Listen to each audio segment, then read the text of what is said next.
হরে কৃষ্ণ কৃষ্ণ কৃষ্ণ হরে হরে, হরে রাম রাম রাম হরে হরে। এটি হলো 2015 সালের আমার মনোভাব।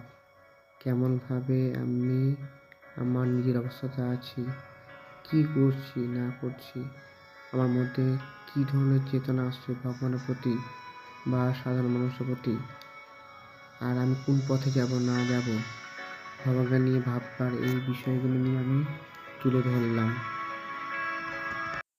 অ্যাকচুয়ালি আমি লিখতে ভালোবাসি, তাই আমার মনের ভাব যত আমি লিখি ততই যেন আমার মনের মধ্যে থেকে শান্তি বার্তা দেয়।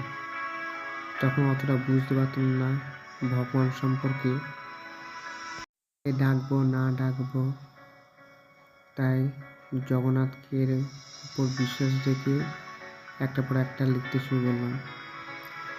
সবসময়ের জন্য প্রবচন, ধীরে ধীরে প্রবচনের দিকে আসতে থাকলাম, আর প্রভুদের প্রত্যেকের কথা শুনতে থাকলাম এবং নিজের মধ্যে সেটা চেতনা নিয়ে আসার চেষ্টা করলাম।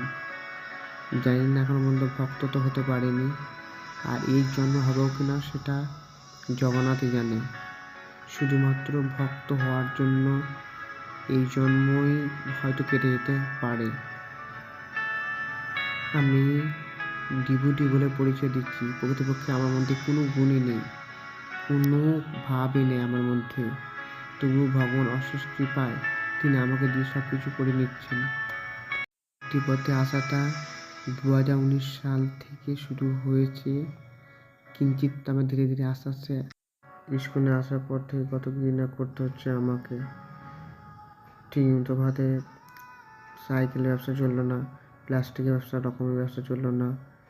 শেষ পর্যন্ত বিশ্বকর্মা পুজো থেকে শুরু করলাম দশকর্মার দোকান, সেও ঠিকঠাক মতোভাবে চালাতে পারলাম না।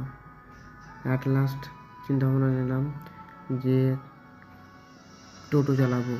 সেইভাবে আমি টোটো চালাতে শুরু করলাম প্রায় 8 মাস।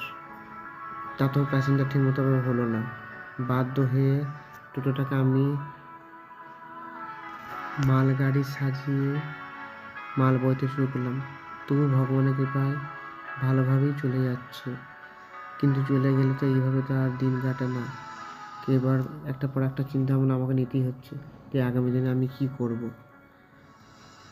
সংসার করেছি জগন্নাথের নাম করে, কৃষ্ণের সংসার বলে কথা, কাজেই আমাকে বাধ্য হয়ে আবার নতুন কিন্তু প্ল্যান করে রাধারানীর নিকটে যাওয়ার চিন্তাভাবনা নিচ্ছি। এখন রাধারানীর কৃপা, কেননা ওনার কৃপা ছাড়া কিছু সম্ভব নয়।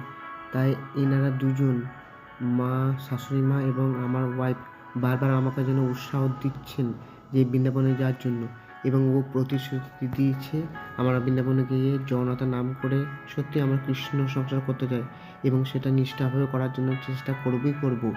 ওর দৃঢ় মনোভাব, রাধারানীর কাছে বৃন্দাবনে গিয়ে আমরা কৃষ্ণ ভজনা করবই, এবং অবশ্যই সেখানে হবেই হবে। হরি বল। ভগবানের কৃপাতে আমাদের লাস্ট টার্গেট হলো ভাগবত নাথকে গুরুকুলে ভক্তি করানো এবং ভক্তি করিয়ে ভালো ভক্ত তৈরি করা।